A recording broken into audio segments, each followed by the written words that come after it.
Alright, I'm filming this when the game has been long over. A long day of football and some wrestling I watched tonight with my brother. Um, this is the Michigan video. You'll see the next video about the rest of the Big Ten coming out later. Michigan played Indiana, won today, 31-10. Got the job done. We're 6-0. We got a huge game next week against Penn State at home. Penn State was on a bye week this week, so next week's a big game. If we can get that game done, if we can win that game and get the job done next week against Penn State, we're on a bye week, and then we got Michigan State, and if we can beat them, we got just a few more games left in the season. We are one step closer to an undefeated season. I'm not saying we're going to get an undefeated season. It's still too early to tell.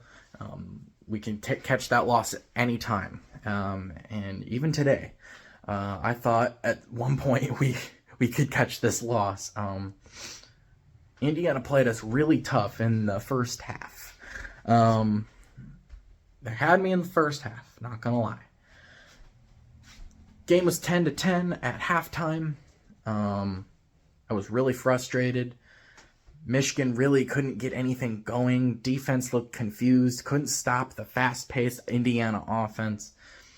And our offense really couldn't get anything going. Corum couldn't run the football, which is not something you always say. JJ just, I don't know, everyone just looked out of sync. Offense looked out of sync. And what I didn't understand is they weren't throwing the ball the way they need to throw the ball. Like they should. Indiana has a really bad pass defense. So I don't know why we weren't passing the football early on. Indiana scored on their second or third drive, I believe, and made it 7-7. We scored a field goal. I think it was 44 yards, I believe. A 44-yard field goal by Jake Moody. So he's 9 for 10 on the year, I believe now. So 90%, pretty good. His only miss was a 61-yarder against UConn. That's really impressive. So, really good by Jake Moody, kicking that 44-yarder. And then they had a 41-yarder that they made. And then both teams, Michigan tried to kick a field goal to take a 13-10 lead. Missed it, or no, it was blocked. I'm sorry, it was blocked. See, Indiana had a chance to score after that. Before that, I should say, when it was 10-7 Michigan, they threw a touchdown pass, but I don't remember. It was one of our corners. Got the Indiana guy out of bounds before he could come down with the ball in the end zone, so the touchdown was wiped away because he was out of bounds. They settled for a field goal, and then our next drive, we went down, got our field goal blocked, and then later on, Indiana went down and got their field goal blocked. So 2 blocked field goals. We went into halftime at 10-10. I was really frustrated. Obviously. I know Indiana usually plays us tough, but Indiana's not a good football team. Let's just be real, they're not a good football team, and we didn't look good. Second half came around, though. Everything changed. Michigan did what they needed to do, went out there and scored a few times. J.J. McCarthy had his first 300 passing yard game. So congratulations to J.J. McCarthy. He had 3 touchdowns on the day as well. Unfortunately, he did throw his first pick of the season, was into the end zone. It was deflected off of a Michigan receiver and caught by an Indiana guy. So he catches his first interception of the season, unfortunately. But offense looked a lot better in the second half. Looked like the team that they should be. Still didn't play perfect by any means, but man, that defense, really impressive. Held Indiana scoreless in the second half, was just all over Indiana. Indiana really couldn't get anything going at all in the second half at whatsoever. Um, uh, Blake Corum started to look a lot better in the, I guess in the second half. He started to look a lot better. He was running the ball better. He did have, other than one 50-yard run that Blake Corum had in the first half.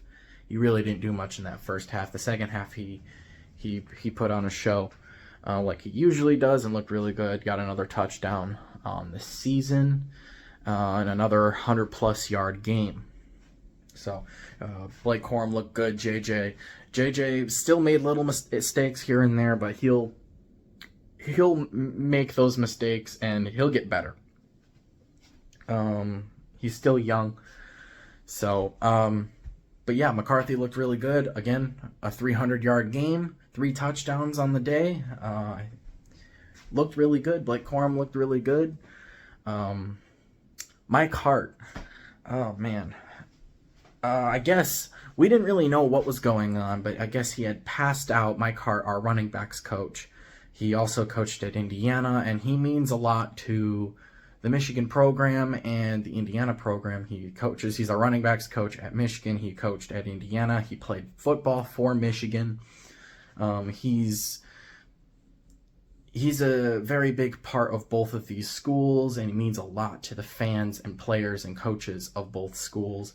Mike Hart passed out before the game, and apparently people didn't know what it was, but he was carried out. He was taken to a hospital. Apparently he had a seizure. We don't know what that could have caused. We don't know, what happened really, but all we know now is that Mike Hart is in stable condition. When it comes down to stuff like this, football does not matter. I really hope Mike Hart gets better. The fact he's in stable condition is really good. I'm really happy to hear that. Hopefully Mike Hart can take care of what he needs to take care of and get back out and coach. Of course, when he's healthy and ready.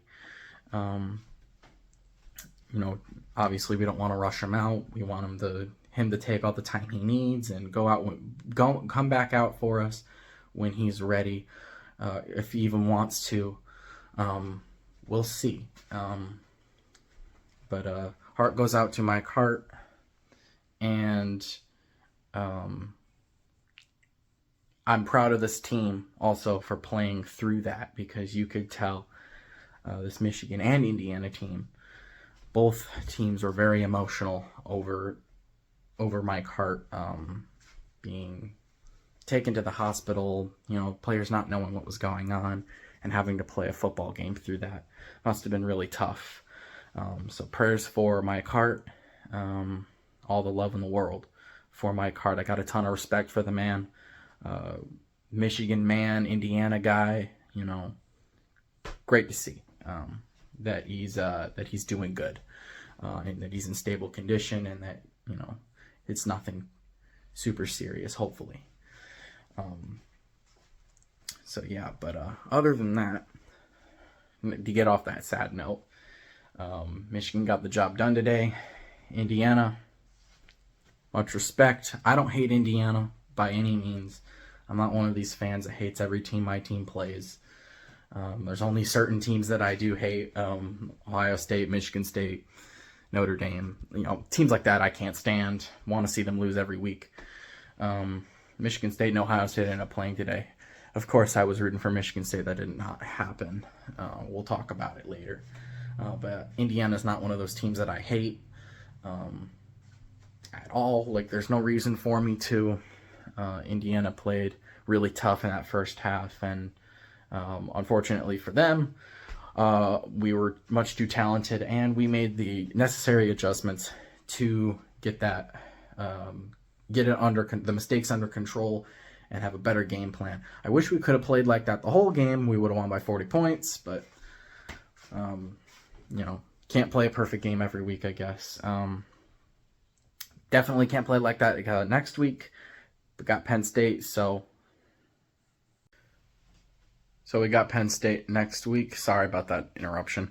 Penn State next week. It's a big game. We got to win that game to stay in the playoff races and to stay in the Big Ten East fight. Ohio State doesn't look like a team that's going to lose at all.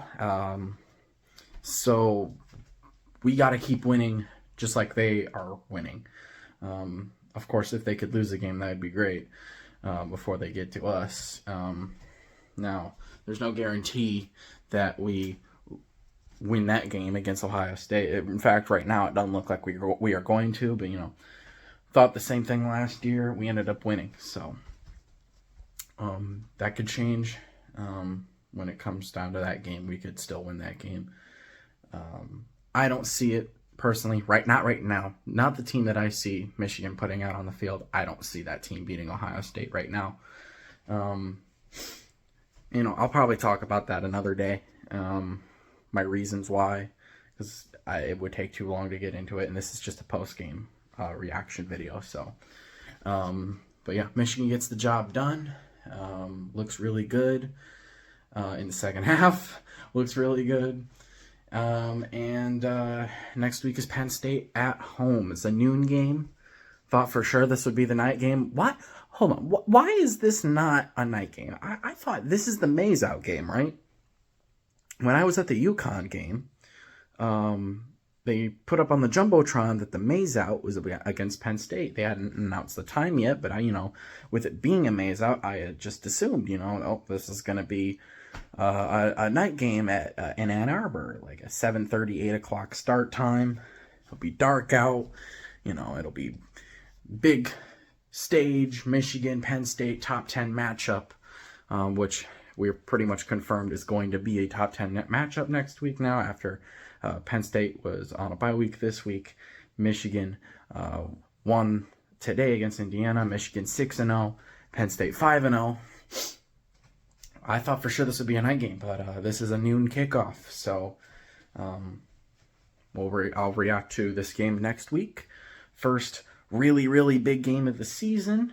Up to this point, we really haven't played super tough competition. Of course, we played Maryland, we played Iowa, we've played Indiana now when it comes to conference play, and we are 3-0 in conference play. Great start. But this Penn State game is what really matters. Those other three games, while they were important, while they do matter, were not ranked opponents and weren't really helping us when it came down to ranked wins. So if we can get this win against Penn State, no matter if it's close or not, a top 10 win's a top 10 win. Hopefully we can get that next week. And rest easy going into the bye week. But we'll worry about that next week. But yeah, anyways, thank you guys for watching. See you guys in the next one.